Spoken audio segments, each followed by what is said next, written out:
Dear students, Assalamu alaikum rahmatullah. We are in class 11th and theme 6th.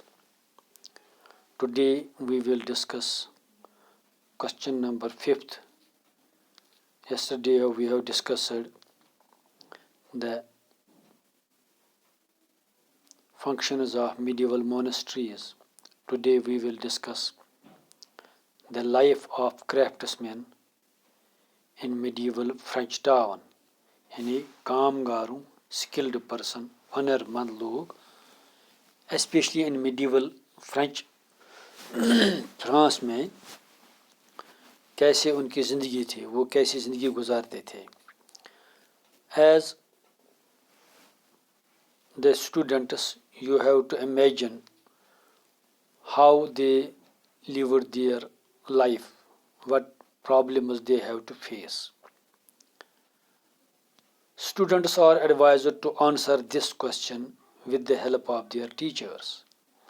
Following guidelines are given to complete this task. یعنی آپ کو with the help of your teacher ان سوالوں کا جواب لکھنا ہوگا، دیکھنا ہوگا، دینا ہوگا کہ فرانس وسطی دور کے فرانس میں کامگاروں کے کیسے حالات تھے، وہ کیسی زندگی گزارتے تھے اور ان کی دیکھ ریکھ کے حوالے سے، ان کی زندگی کے حوالے سے کون سے مشکلات تھے. نمبر 1، trading guilds controlled and supervised their activities and took great care of their needs.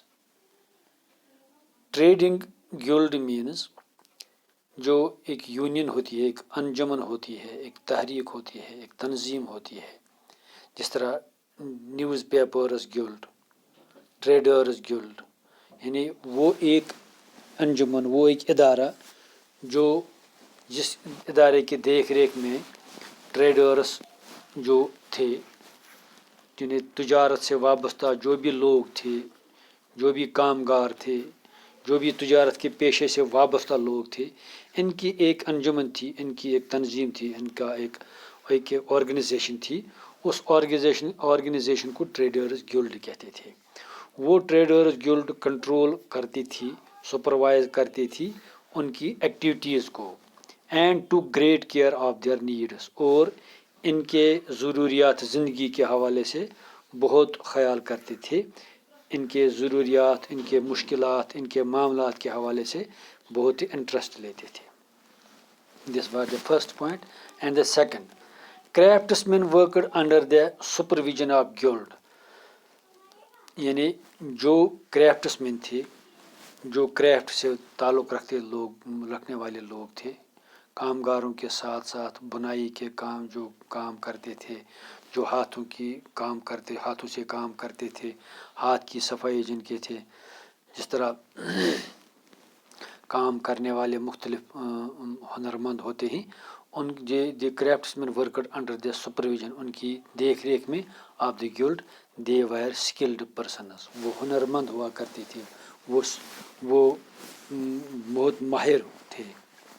Next, compare the conditions of the life for the French serfs and the Roman slaves. اب دیکھنا ہے کہ فرانس کے جو سرفس تھے and Roman sleeves,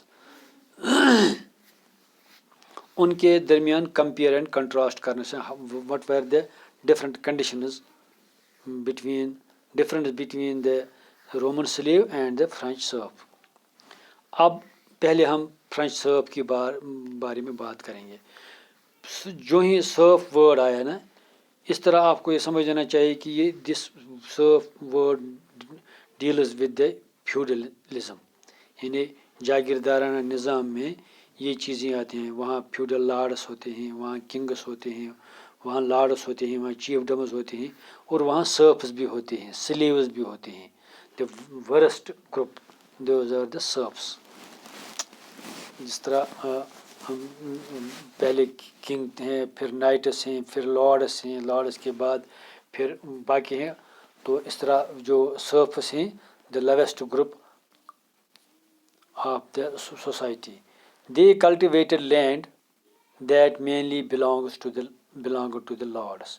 یعنی آپ نے اس سے پہلے بھی پڑھا ہے کہ لینڈ جو بھی ہوا کرتی تھی وہ اصل میں کنگ کے نام ہوا کرتی تھی. کنگ کے بعد وہ ڈونیٹ کرتے تھے, وہ دیتے تھے لارڈس کو. اب یہ زمین لارڈس کے نام تھی. پھر جو لوگ کلٹیویٹ کرتے تھے, کاشتکاری کرتے تھے, وہ تو کامگار کے روپ میں کام کرتے تھے, نہ کہ بحث مالک کام کرتے تھے, باقی بحث مزدور کام کرتے تھے. یہ زمین مینلی جو بلانگ کرتے تھے that was belong to the lords. Most of the produce from these lands was given to the lords. یعنی جو بھی پیداوار اس زمین سے نکلتا تھا وہ تو حق بنتا تھا لارڈ کا. اب جو کام کرنے والے لوگ تھے ان کو اتنا ہی ملتا تھا جو وہ کھانے پینے میں ان کو یا مزدوری کے روپ میں جو ان کو ملتا تھا بس. They also had to work that belonged to exclusively to the land and were given no wages.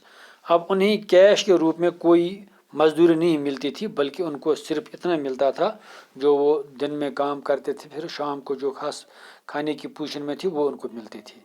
یعنی جتنا وہ کام کریں گے اسی کے حساب سے وہ شام کو ان کو ملتا تھا جو ان کو ضروریات زندگی تھی. They could not leave the state without the prior permission of their master. یعنی وہ اپنے کھیت کو, وہ اپنے زمین کو, وہ اپنے علاقے کو اپنے مالک کی اجازت کے بغیر نہیں چھوڑ سکتے تھے.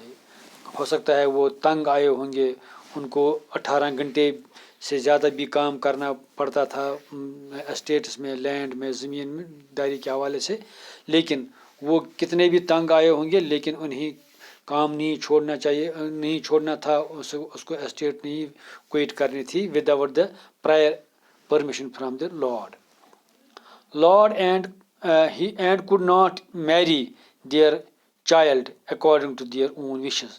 یہ تو دوسری بات ہے, مزدوری کی بات الگ ہے, لیکن وہ اپنے بچوں کی شادی بیاہ بھی لارڈ کی مرضی کے خلاف نہیں کر سکتے تھے.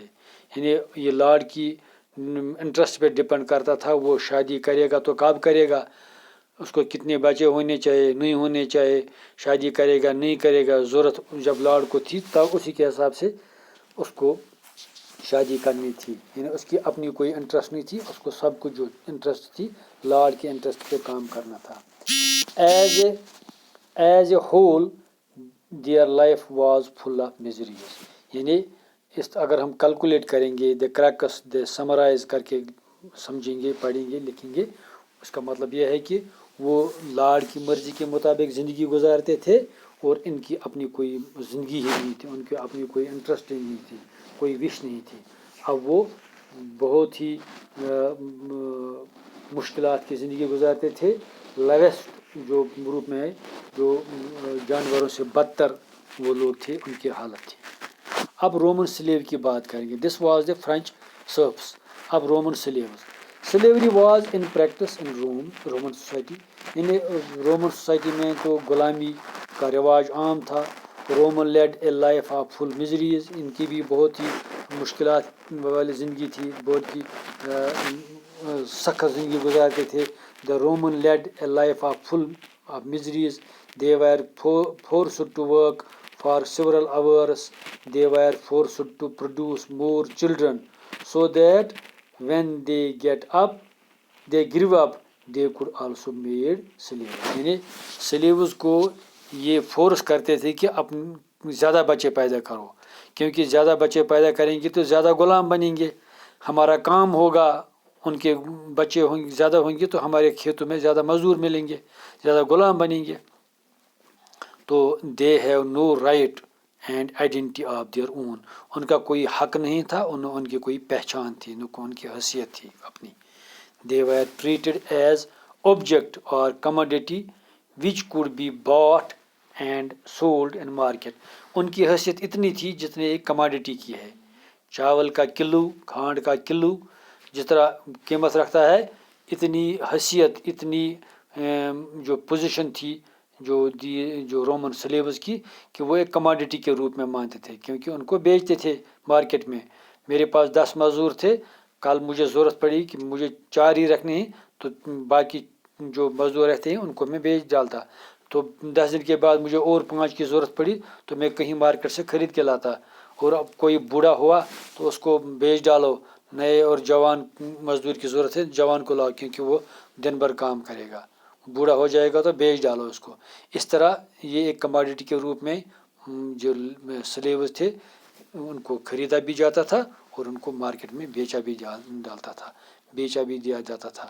تو اس طرح ہم نے آج جو ہمارا ٹیکسٹ کے حوالے سے this was the our last 6th question.